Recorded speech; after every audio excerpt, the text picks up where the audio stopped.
we've talked a little bit about responses. Now we're going to take a look at recognizing other people. One of the keys is how do you recognize different styles of people just on a person-to-person basis within an organization and in an environment. In many cases, you're not going to have opportunity to have someone take the assessment and do the survey so that you'll know what their style is. However, in many of the organizations that I work with, we have all the people and the staff take the assessment so that we do know. We do a workshop built around where they are, how they respond to each other, and give them a chance to see what the other styles are that they work with. And that's very beneficial. In this particular case, let's talk a little bit about how we recognize that type of style that is different from us. You've got a download that's called a success wheel. And again, this is one of the parts that are at the end of the report that you'll do when you do your own individual styles report. And you'll have an opportunity to do that if you haven't already at the end of the course. This wheel, if you take a look at the wheel, it's got built around it the D, the I, the S, and the C, and it's got some descriptors around there, or what are some of the traits and characteristics of people, of these styles, so that you can recognize them. You can see there in the top right-hand corner that high Ds are results-oriented. Then it goes on along the way to talk a little bit about what else that they are characteristics of. You'll notice that the I down at the bottom are people. They're very people-oriented. They're solutions to people problems. They're good at that. But you notice one that's in between those two. And the one that's in between those two are people who kind of fall in between the D and the I. They've got some of the both characteristics of the high DI, where they're competitive, but they also have some people skills and related in that area. So if you look around the circle, then you can see some descriptors of each of the areas of the D, the I, the S, and the C, and how you can recognize them. The more you practice and the more you ask questions and the more you do observe people, you can begin to see where they are and where they fall and what their style is. You'll notice also that it's much easier to recognize a high D or a high I than it is the high C and high S. High S and high C are hard to differentiate. They have a lot of traits and characteristics the same, but fortunately you deal with and work with them and communicate with them along much the same lines. The D's and the I's are very different, and they're very easy to recognize and to understand. So, and the next handout that you have is called people reading. If you look at that one, you see that there in the wheel, you have some other descriptors built around this wheel. And again, it kind of separates these into 4 quadrants. What it does is says up at the top, the D and the C, both of those styles are what we call task-oriented.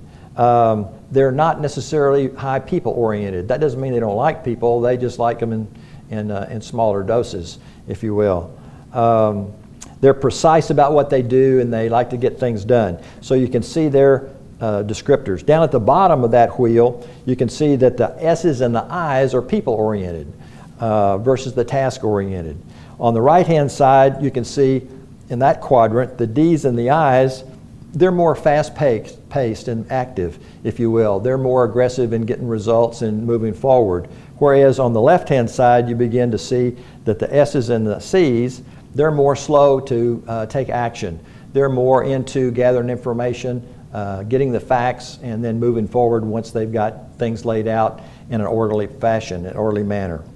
So this is just some references for you to look at and ways to fall back on and take a look at as you can begin to recognize people in the workplace and what some of those characteristics are and how they relate to their particular style. So let's look at the other handout you have in there is called Recognizing Others' Behavior Style. This is a little follow-up, this kind of a quiz. So this gives you a chance to see how good you've done so far in recognizing the different styles. This first part has to do with recognizing the emotions of the D, the I, the S, and the C, and it's got some little fill in the blanks there. I'm going to let you fill in those. You can go back to your lessons that we did on the D, the I, the S, and the C, those chapters, and you can pull out of there some of the information that will go in here so that you can actually fill those out. It's okay, it's kind of like an open book test, so you can do that. But let's go down to the bottom part where you see where it says plotting.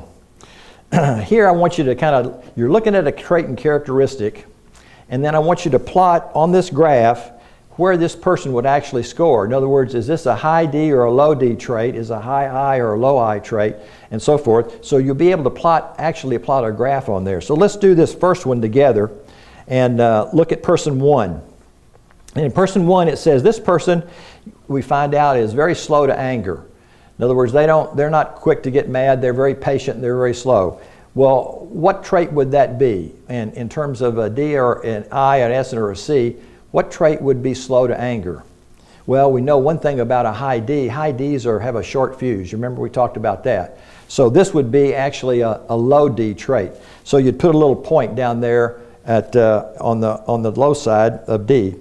What trait or style is optimistic and trusting? Remember we talked about that. Optimistic and trusting, high Is are optimistic and trusting. So that would be a high I point. The next one is easy to read and emotional. Remember we talked about we talked about S's and how S's were somewhat stoic and a little hard to read. High S's are a little hard to read. So low S's would be one that you could read their emotions more readily. So we'd put a dot down there on the bottom part or the low side of that scale on the graph. And then the C follows rules and regulations. Would that be a high C or a low C that follows rules and regulations? Well, we know from our discussions that high Cs are rules followers. They're the ones that like high quality control issues. They're very much following in the rule situation. So you'd put a dot there. So if you connect those dots, then you get kind of a graph for that person.